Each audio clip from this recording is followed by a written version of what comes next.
అందరికీ నమస్కారం. కొన్ని నెలలుగా రాష్ట్రంలోని ప్రజానీకం మాత్రమే కాకుండా ప్రపంచవ్యాప్తంగా ఉన్నటువంటి హిందూ భక్తులందరూ కూడా తిరుమల తిరుపతి దేవస్థానానికి సంబంధించినటువంటి లడ్డూ ప్రసాదంపై చంద్రబాబు నాయుడు గారు చేసినటువంటి ఆరోపణలకు సంబంధించినటువంటి అంశాలు, ఆ అంశాలపైన శాసన మండలిలో చర్చ జరగబోతూ ఉంది.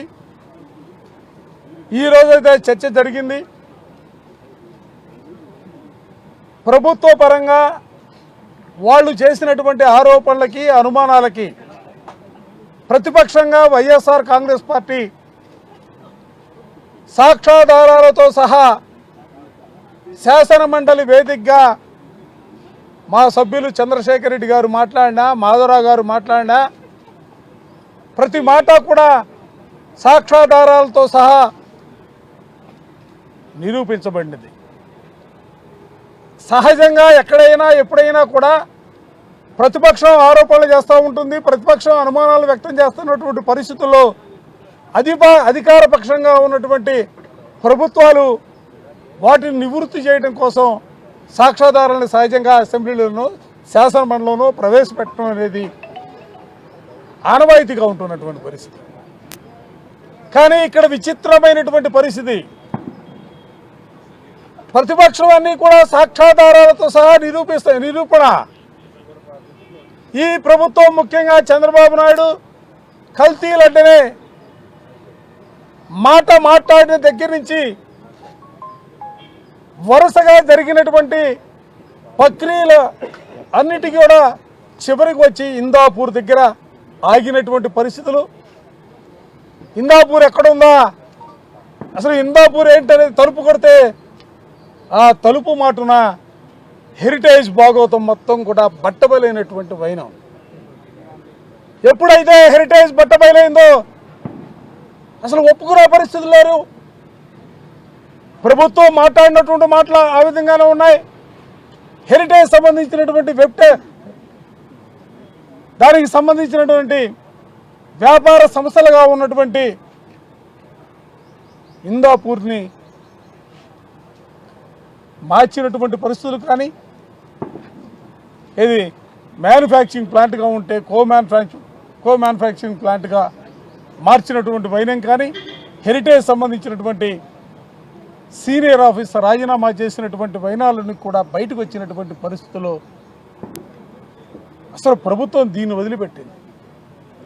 ఎంతసేపటికి కూడా జగన్మోహన్ రెడ్డి గారి పైన, చనిపోయినటువంటి డాక్టర్ వైఎస్ రాజశేఖర రెడ్డి గారి పైన అభాండాలు వేసే కార్యక్రమాన్ని,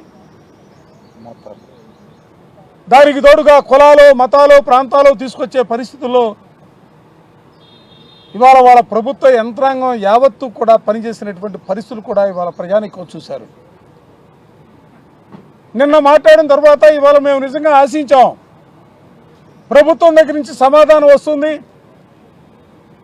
ప్రభుత్వ పరంగా మాట్లాడే మంత్రులందరూ కూడా వాళ్ళు కూడా నిర్దిష్టమైనటువంటి సమాచారంతో సభకు వస్తారని చెప్పి మేము వేచి చూస్తూ ఉంటే మంత్రులు కనబడలా. నిన్న 15 మంది మంత్రులు ఉన్నారు.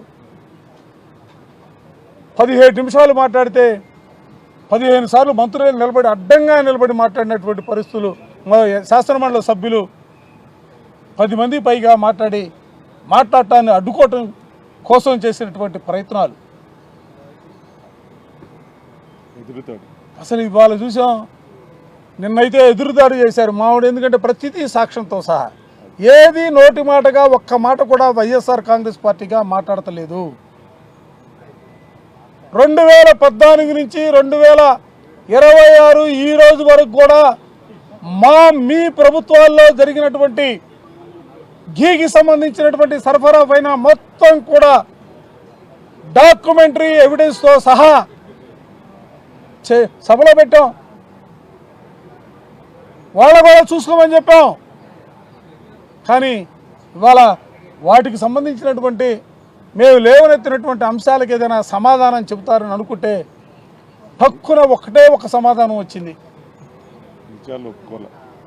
ఎందుకంటే నిజాలు ఒప్పుకోలేక ప్రభుత్వం చర్చలో పాల్గొనటానికి మేము పాల్గొనట్లేదు, చర్చలో ప్రభుత్వ పక్షంగా మేము మాట్లాడతలేదని మాట చెప్పి కూర్చున్నటువంటి పరిస్థితులు. అసలు ఇంతకంటే దౌర్భాగ్యం ఎక్కడైనా ఎప్పుడైనా జరుగుతుందా అని నేను ఈ సందర్భంగా అడగదలుచుకున్నా.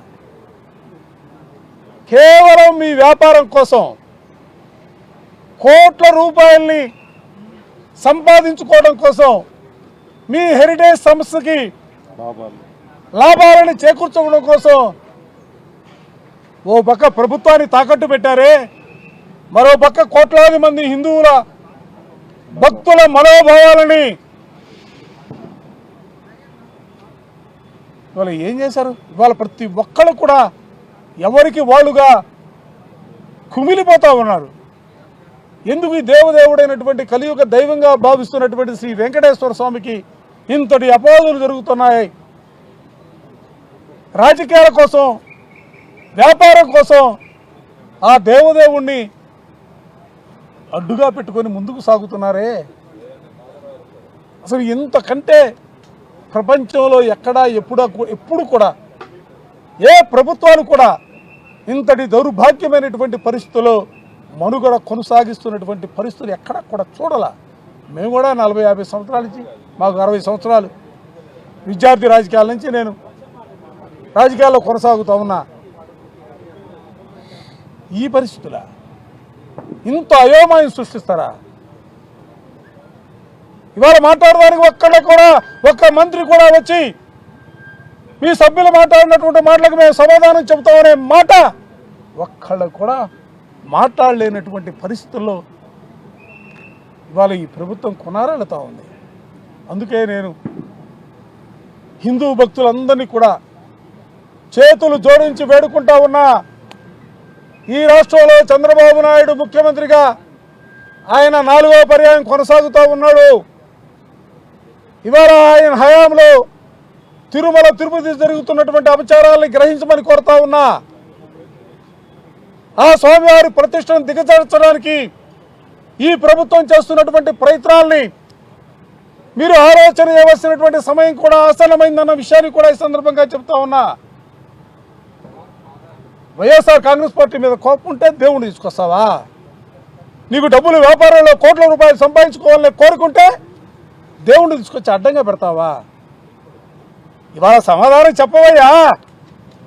మేము అడుగుతుంది కూడా మాకు కాదు, ఈ దేశంలో ఈ ప్రపంచంలో ఉన్నటువంటి హిందూ భక్తులందరికీ కూడా శాసనమండలి వేదికగా నువ్వేం చెప్పదలుచుకున్నావో, నువ్వే సందేశం ఇవ్వదలుచుకున్నావో ఆ సందేశం, ఆ సమాచారాన్ని ఇవ్వమని మేము అడుగుతూ ఉన్నాం. చర్చ కొనసాగుతూ ఉంటే అచ్చెన్నాయుడు గారు, ఆయన కూడా సీనియర్ మంత్రి అని చెప్తారు, కులం తీసుకొస్తా ఉంటాడు. నిన్న చైర్కి జరిగినటువంటి అవమానాన్ని గురించి ఇవాళ సోషల్ మీడియాలో వస్తున్నటువంటి అంశాలని సభ దృష్టికి తీసుకెళ్తే నేను నిన్న మాట్లాడా, ఈరోజు కూడా మాట్లాడతా, మీ నాయకుడి గురించి కూడా మాట్లాడతా, మీ నాయకుడు సమాధానం చెప్పలా, మీ నాయకుడు సంతకం పెట్టలా. అసలు నువ్వెవరో ఎర్రనాయుడు, అచ్చెన్నాయుడు, అసలు నీకెందుకు సమాధానం చెప్పారా? అసలు నువ్వెవరో అడుగుతా ఉన్నా? ఏ ఆరోతో మా నాయకుడిని అడుగుతా ఉన్నావు? మా నాయకుడు అనేక సందర్భాల్లో చెప్పాడు, నా మతం అంటే మానవత్వం అన్నాడు. నీకంతకంటే ఏం కావాలా? అరే పార్టీకి సంబంధించినటువంటి మేనిఫెస్టోని తీసుకున్నా కూడా మేనిఫెస్టో సైతం కూడా భగవద్గీత, బైబిల్, ఖురాన్గా భావిస్తానని చెప్పినటువంటి మా నాయకుడి గురించి నువ్వు మాట్లాడతావా? నువ్వేమన్నా ఈ జాతికి మొత్తానికి నువ్వేమన్నా బ్రాండ్ అంబాసిడరా? నీకు సమాధానం చెప్పాడేంటి? ఇది కేవలం లడ్డుని డైవర్ట్ చేయాలా, లడ్డుకు సంబంధించినటువంటి అంశాన్ని డైవర్ట్ చేయాలా. ఆ లడ్డుకు సంబంధించినటువంటి అంశాన్ని డైవర్ట్ చేయటం కోసం నిన్న అదే పని చేశాడు, ఈరోజు తిరిగి మరి సభలో కూడా అదే పరిస్థితుల్లో అడ్డంగా నిలబడి మాట్లాడతాడు. నోరుందని చాలా పెద్దగా మాట్లాడుతూ ఉంటాడు. మేము కూడా మాట్లాడగలుగుతాం.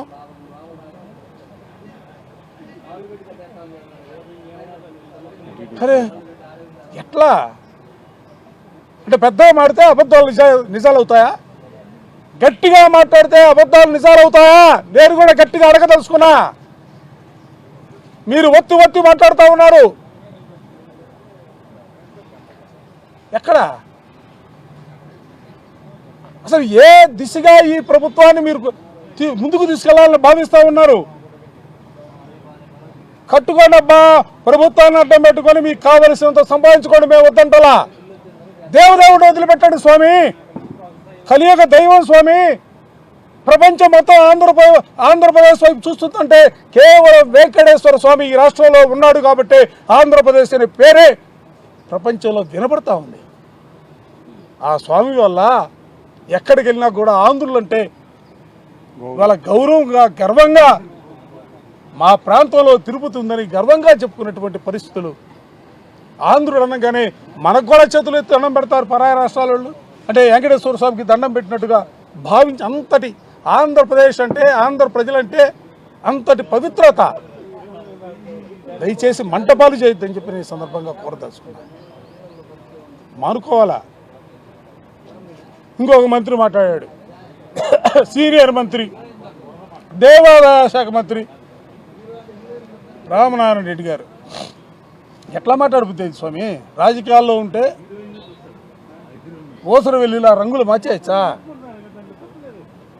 ఆ రోజు రాజశేఖర రెడ్డి గారికి కుడి భుజం అంటావు, ఎడమ భుజం అంటావు, నువ్వేగా స్వామి.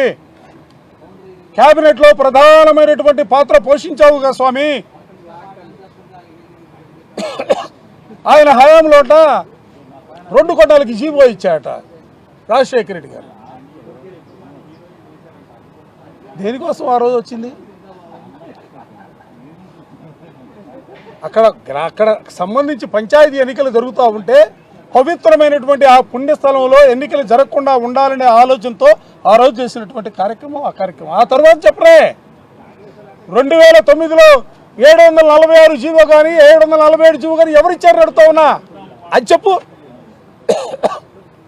746 జీవో ఎవరిచ్చారు? 747 జీవో ఎవరిచ్చారు?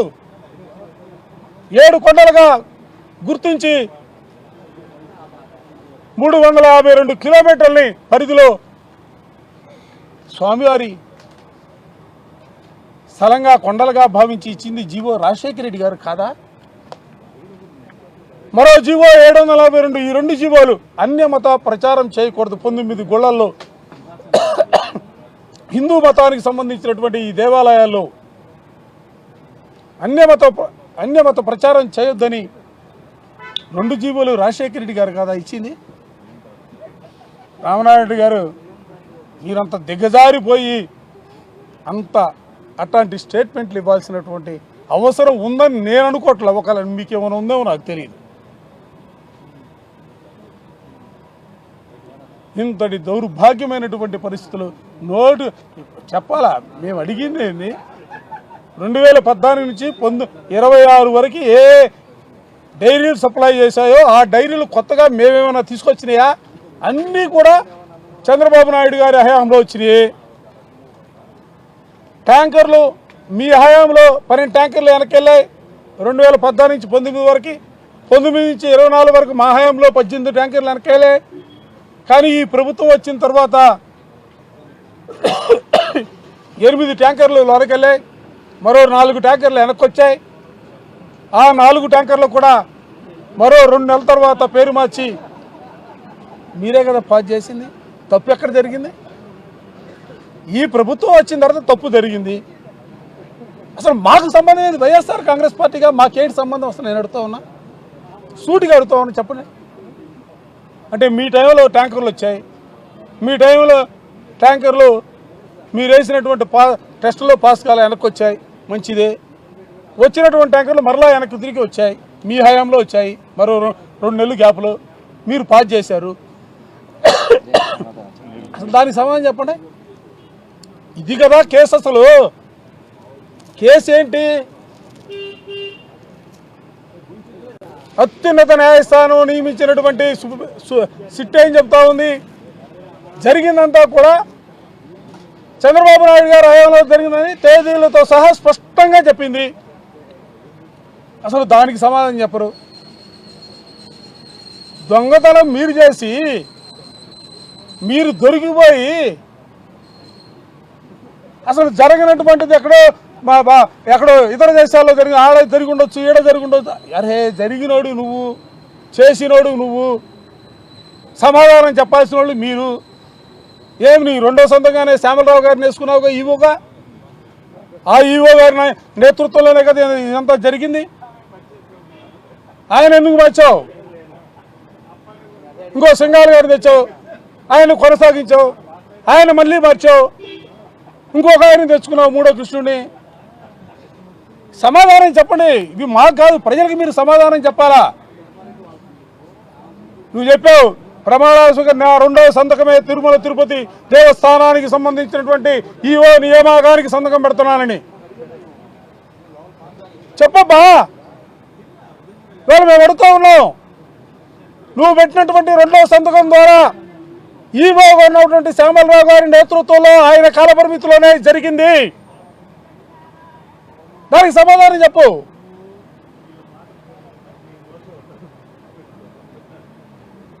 ఇట్లాంటి పరిస్థితుల్లో నాకైతే, ఎందుకంటే ఇవాళ తిరుమల తిరుపతి దేవస్థానం చూసినప్పుడు,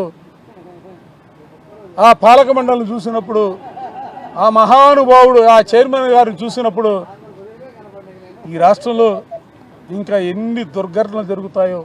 ఎందుకంటే పెద్ద శాస్త్రం తెలిసిన ఒక ఆయన చెప్తా ఉన్నాడు, నేను పదే చెప్తా ఉన్నాను, శాస్త్రం తెలిసిన పెద్ద ఆయన చెప్తా ఉన్నాడు, తిరుమల తిరుపతి వెంకటేశ్వర స్వామికి సంబంధించినటువంటి ఆ దేవదేవుడికి అపచారాలు జరుగుతూ ఉన్నాయి.